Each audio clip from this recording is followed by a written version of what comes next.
All right, let's do this. Hi everyone, my name is Katie Duda and I am a certified digestive and nutrition health coach who has a story.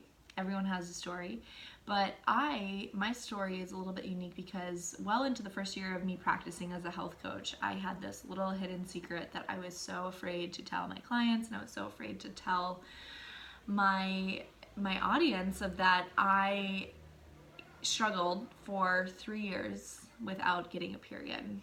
And this was well into me recovering. I had an eating disorder in my late teens, early 20s.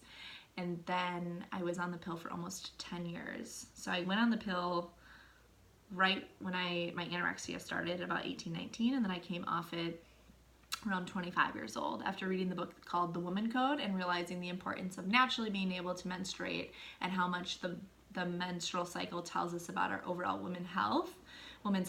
And so I was really inspired to say, there's no reason why I'm taking this synthetic estrogen. I want to see if my body can get a period on its own, and it would be 3 years next month. And so I know the frustrations, I know the moments of losing hope, wondering if there's something wrong with you, going doctor to doctor to doctor to doctor. They can't tell you what's wrong with you. Everything tests out normal. No one really has answers, and there's just not a lot of awareness being raised on this topic. It's called amenorrhea, post-pill amenorrhea, over-exercise amenorrhea. Amenorrhea in general just means lack of period. So whether you have irregular periods, whether you don't have a period, it's time that we bring awareness to this topic, and I want to help and just share my story in the hopes that it inspires and helps one of you who potentially is going through where I went through. I was just in your shoes, and I've been in your shoes way longer than I've been healed.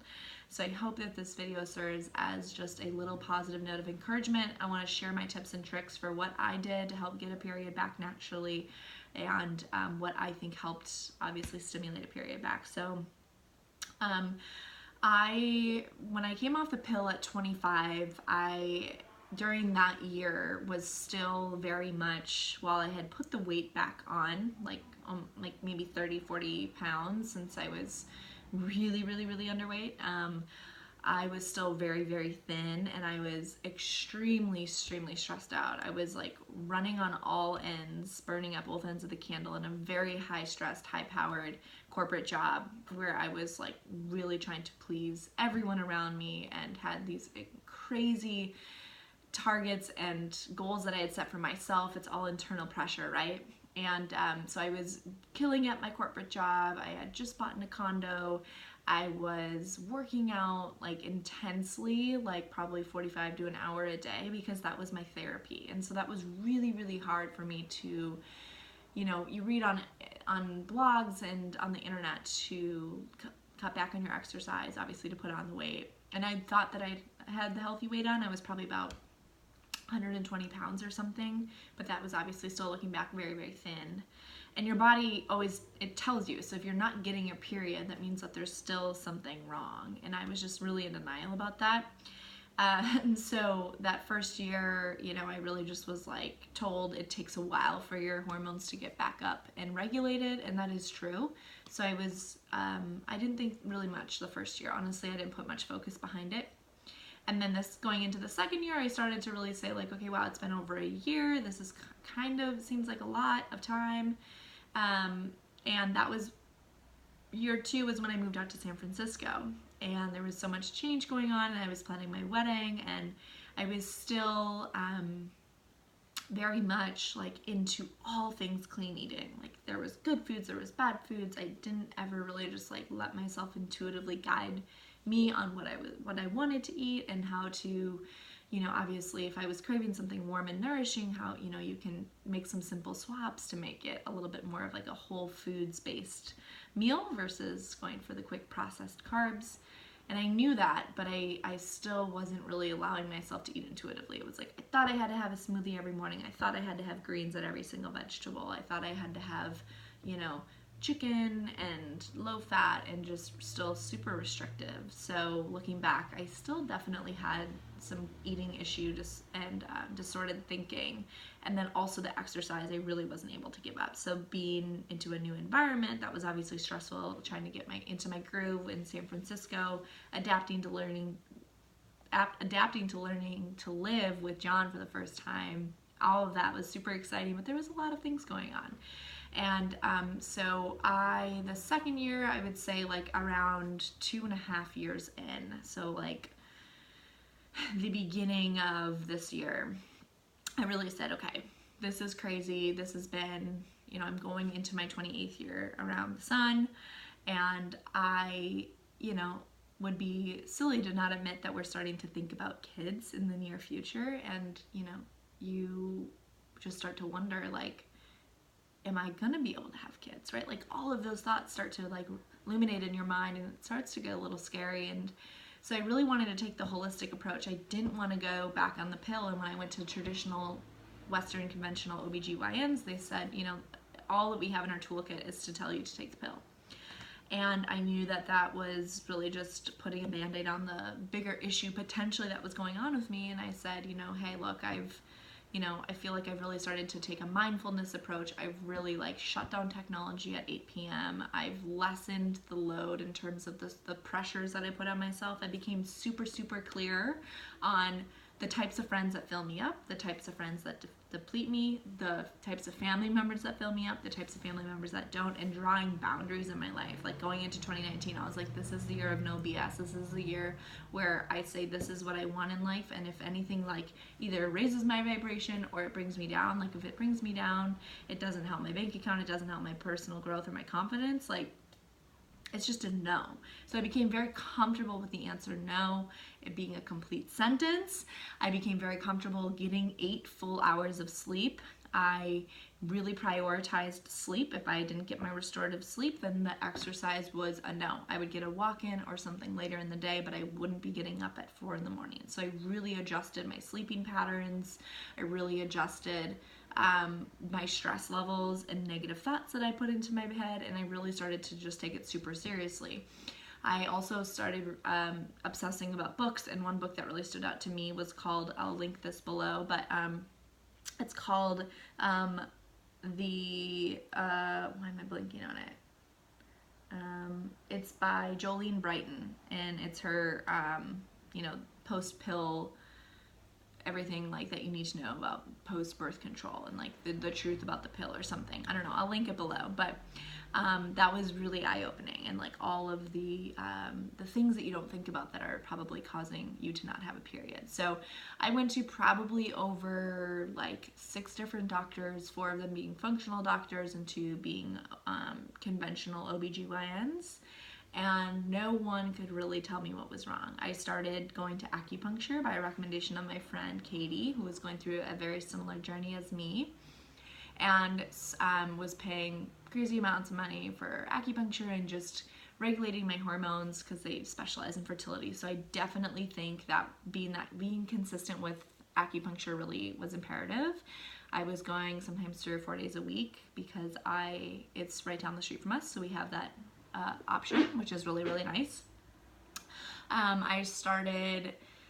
I took, the second thing that I did is, in addition to all of those lifestyle factors, right, I started letting go of food rules. I started cutting back on exercise and not doing so much cardio. I started strength training about 2 times a week. I started cutting back on my cardio, and I started sleeping more.